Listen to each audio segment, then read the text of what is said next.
नमस्कार। News station और मौसम स्टेशन के सभी दर्शकों को हमारा नमस्कार। इस समय की बात करें तो उत्तर भारत और दक्षिण भारत में झमाझम बारिश का सिलसिला चल रहा है। मानसून एक अनोखे अंदाज में अलग अलग इलाकों में अलग अलग तरीके की बारिश दे रहा है। तो आइए सबसे पहले सैटेलाइट इमेजरी पर नजर डालते हैं और देखते हैं कि आखिरकार देश में क्या चल रहा है। तो इस समय की स्थिति आप देखिए, और यहां जो सामने दिख रहा है वो निश्चित तौर पर उत्तर भारत में एक तरीके से खुशी की लहर दौड़ाएगा, क्योंकि उत्तर प्रदेश के कई इलाकों में बादलों का सिलसिला है, कई जगहों पर अच्छी बारिश हो रही है। पश्चिमी उत्तर प्रदेश की बात करें तो दिल्ली एनसीआर समेत हरियाणा, पंजाब और इससे लगे हुए जो पहाड़ी इलाके हैं वहां पर भी एक्टिविटी बढ़ी हुई है। साथ ही साथ पूर्वी भारत की बात करते हैं तो यहां आप देख सकते हैं एक्टिविटी लगातार बनी हुई है, चाहे वो बंगाल का इलाका हो या उड़ीसा का इलाका हो या झारखंड का इलाका हो या बिहार का इलाका, यहां पर एक्टिविटी लगातार बनी हुई है। अब हम दक्षिण भारत की अगर हम बात करें तो केरल के लिए एक बड़ी चेतावनी है। केरल में मौसम विभाग का कहना है कि आने वाले 3 से 4 दिनों के दौरान झमाझम बारिश का सिलसिला चलेगा और कई जगहों पर फ्लैश फ्लड का खतरा मंडराने लगेगा। और यहां पर अगर हम बात करते हैं सीधा सीधा कोस्टल कर्नाटक की, तो यहां भी एक्टिविटी बढ़ जाएगी। यानी दक्षिण भारत और उत्तर भारत दोनों तरफ मानसून एक अलग अंदाज में बारिश देगा।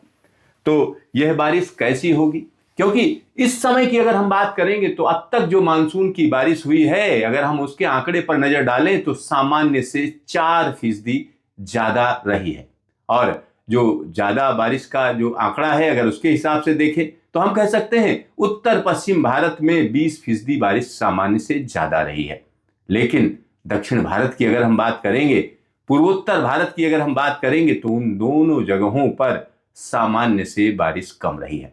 लेकिन अब दक्षिण भारत का नंबर है। उत्तर पश्चिम भारत में एक लहर है तो वहीं दक्षिण भारत में एक लहर है। मानसून अपने अंदाज में इन दोनों इलाकों में अगले 10 दिनों के दौरान झमाझम बारिश देगा। तो आखिरकार इन 10 दिनों में क्या होगा, आइए सीधा सीधा नजर डालते हैं मौसम के मॉडल क्या कह रहे हैं।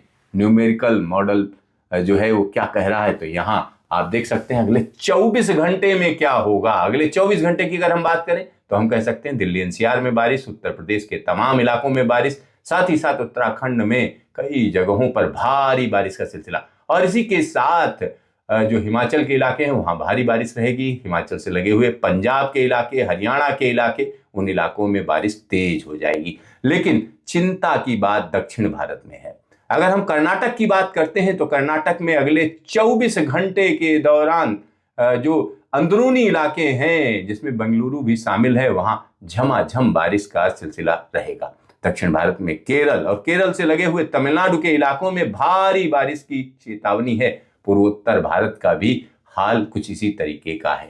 बाकी जगहों पर बारिश में काफी कमी रहेगी। और यहां पर अब नजर डालते हैं सीधा सीधा 6 तारीख, यानी 5 और 6 तारीख की यहां पर बात हो रही है। 6 तारीख की स्थिति देखिए, एक वेस्टर्न डिस्टर्बेंस है, कमजोर है, लेकिन इसकी वजह से जम्मू कश्मीर में मौसम बदल जाएगा। जम्मू कश्मीर, हिमाचल, उत्तराखंड में मौसम बदला हुआ रहेगा। पंजाब, हरियाणा, दिल्ली में भारी बारिश की आशंका। पश्चिमी उत्तर प्रदेश में जगह जगह जोरदार बारिश की आशंका। पूर्वोत्तर भारत में मध्यम दर्जे की बारिश रहेगी, लेकिन दक्षिण भारत में खासतौर पर केरल के जो इलाके हैं वहां पर भारी बारिश की आशंका है। कर्नाटक में भी अच्छी खासी बारिश रहेगी। चलिए अब हम आगे की बात करते हैं, 7 तारीख की बात करते हैं।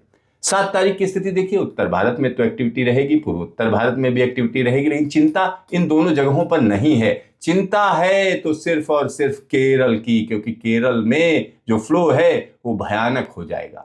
केरल और केरल से लगे हुए तमिलनाडु के जो पहाड़ी इलाके हैं वहां भारी से बहुत भारी बारिश की आशंका है। और यह आशंका डरा देती है, क्योंकि इस इलाके में कई ऐसी नदियां हैं जो बड़ी तेजी से उफान पर आती हैं। कई ऐसे डैम हैं जिनमें पानी बहुत ज्यादा भर जाएगा और अचानक छोड़ा जाएगा। आप समझिए इन सारे इलाकों में एक तरीके से रेड अलर्ट है। तो दक्षिण भारत को चिंता करने की जरूरत है। चलिए अब हम आगे ले चलते हैं, 8 तारीख की बात कर लेते हैं। 8 तारीख को देखिए, एक यहां पर सर्कुलेशन है, यानी ये जो हवाएं आ रही हैं बंगाल की खाड़ी से इनको मोड़ने का काम। ये देखिए ऐसे मुड़ती चली जाएंगी और सर्कुलेशन आगे बढ़ता चला जाएगा। उत्तर प्रदेश में बारिश का सिलसिला जारी रहेगा, बिहार, बंगाल और झारखंड के साथ साथ उड़ीसा। लेकिन चिंता की बात फिर भी जो है दक्षिण भारत के लिए है, क्योंकि दक्षिण भारत में जो कोस्टल कर्नाटक का इलाका है या उत्तरी केरल का जो इलाका है वहां भारी से बहुत भारी बारिश, साथ ही साथ यहां पर हम कह सकते हैं तेलंगाना और आंध्र प्रदेश के इलाकों में झमाझम बारिश का सिलसिला। पूर्वोत्तर भारत में भारी बारिश की आशंका। और साथ ही साथ जैसे जैसे आप आगे बढ़ते जाएंगे 9 तारीख देखिए ये सर्कुलेशन कहीं ना कहीं आगे बढ़ता हुआ है, जिसकी वजह से पूर्वी भारत में तो बारिश रहेगी, लेकिन उत्तर भारत में भी बारिश का सिलसिला तेज हो जाएगा। तो ये उत्तर प्रदेश के लिए अच्छी खबर है, बिहार के लिए अच्छी खबर है, झारखंड के लिए अच्छी खबर है, मध्य प्रदेश के लिए अच्छी खबर है। दक्षिण भारत की अगर हम बात करें, देखिए दक्षिण भारत में एक बड़ा हिस्सा है जिसमें हम कह सकते हैं कि आंध्र प्रदेश का इलाका भारी बारिश का सिलसिला रहेगा, कर्नाटक में अच्छी खासी बारिश, महाराष्ट्र में हल्की से मध्यम दर्जे की बारिश लगातार होगी। 10 तारीख की स्थिति देखिए, 10 तारीख की जो स्थिति है वो निश्चित तौर पर हम कह सकते हैं पूर्वी भारत में काफी अच्छी बारिश रहेगी। देखिए यहाँ बिहार, उत्तर प्रदेश का इलाका, झारखंड का इलाका, छत्तीसगढ़ का इलाका और मध्य प्रदेश का इलाका, काफी अच्छी बारिश। और यहाँ पर पहाड़ी इलाकों में भी झमाझम बारिश का सिलसिला जारी रहेगा। दिल्ली और आसपास के इलाकों में बारिश होती रहेगी। दक्षिण भारत में बारिश कम होती हुई नजर आ रही है। देखिए दक्षिण भारत में बारिश कम हो जाएगी। लेकिन 9 तारीख की स्थिति कहीं ना कहीं पूर्वोत्तर भारत के लिए घातक है, क्योंकि यहाँ भूटान के तमाम इलाकों में भारी से बहुत भारी बारिश। भूटान जो हमारा पड़ोसी देश है वहां भारी से बहुत भारी बारिश। अब भूटान की हम चिंता क्यों कर रहे हैं? इसलिए कर रहे हैं क्योंकि भूटान से जो नदियां हैं वो सीधा सीधा भारत में ही आती हैं। तो भूटान को भी चिंतित होने की जरूरत है, भारत को भी चिंतित होने की जरूरत है। सिक्किम में भारी बारिश, साथ ही साथ वो इलाका जो उत्तर बंगाल का कहलाता है वहां पर भी जोरदार बारिश। और यहाँ अरुणाचल में भी अच्छी बारिश देखी जाएगी। जो तराई का इलाका है यहाँ लगातार रुक रुक कर बारिश होती रहेगी, पहाड़ी इलाकों में झमाझम बारिश होती रहेगी। और यहाँ महाराष्ट्र की बात करें, मुंबई से गोवा के बीच में और इससे लगे हुए जो रत्नागिरी और दूसरे इलाके हैं, अंदरूनी इलाके महाराष्ट्र के, वहां काफी अच्छी बारिश रहेगी, क्योंकि यहाँ एक सर्कुलेशन है जो हवाओं को खींच रहा है। वेस्टर्न घाट के इलाकों में झमाझम बारिश का दौर रहेगा। 10 तारीख एक बड़ी चिंता का कारण। क्यों? क्योंकि नेपाल में भारी से बहुत भारी बारिश और मानसून इंटेंस है। ये देखिए जो हवाएं हैं बड़ी इंटेंस हैं, तराई में झमाझम बारिश और उत्तराखंड का कहना ही क्या, कुमाऊं में भारी बारिश का सिलसिला, पश्चिमी उत्तर प्रदेश में जबरदस्त बारिश और यहाँ हरियाणा का भी ही हाल रहेगा। ये बारिश क्यों चिंता पैदा करती? इसलिए पैदा करती क्योंकि इससे बाढ़ आने का खतरा बढ़ जाएगा। कई जगहों पर अच्छी बारिश का सिलसिला रहेगा। अब बात कर लेते हैं 11 तारीख की। 11 तारीख की स्थिति देखिए, मानसून कहीं भी ठहरने का नाम नहीं ले रहा है, लगातार बारिश अच्छी रहेगी। पूर्वी भारत, मध्य भारत के इलाके, उत्तर भारत में एक बड़ी चिंता की बात है, क्योंकि पहाड़ी इलाकों में झमाझम बारिश का सिलसिला रहेगा। फ्लैश फ्लड का खतरा यहाँ बरकरार रहेगा और नेपाल में भारी बारिश का दौर जारी रहेगा। और इसी के साथ ही देखिए 12 अगस्त की यहाँ पर बात हो रही है और एक जो फ्लो है वो बना ही हुआ है, दूसरा एक और कम दबाव का क्षेत्र आगे बढ़ रहा है। तो समझ लीजिए कि 12 तारीख से एक और नया दौर शुरू होगा और उत्तर भारत में हम कह सकते हैं कि एक तरफ वेस्टर्न डिस्टर्बेंस, दूसरी तरफ मानसून, एक अलग तरीके का मौसम। पहाड़ी इलाकों के लिए बड़ी चेतावनी और यहाँ पर नेपाल के लिए भी बड़ी चेतावनी।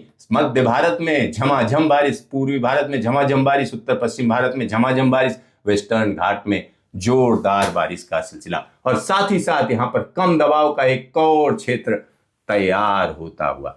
यानी जो मानसून है वो अनोखे अंदाज में रुकने नहीं जा रहा है, इसमें कोई ब्रेक नहीं आने जा रहा है, क्योंकि 12 अगस्त तक तो साफ साफ दिख रहा है, 12-13 अगस्त तक कि सीधा सीधा झमाझम बारिश का सिलसिला है। और उसके बाद एक और कम दबाव का क्षेत्र, यानी सीधा सीधा मतलब है कि इस बार अगस्त के महीने में भारी से बहुत भारी बारिश होने जा रही है। तो देखते रहिए मौसम स्टेशन, फिर मिलेंगे दोबारा।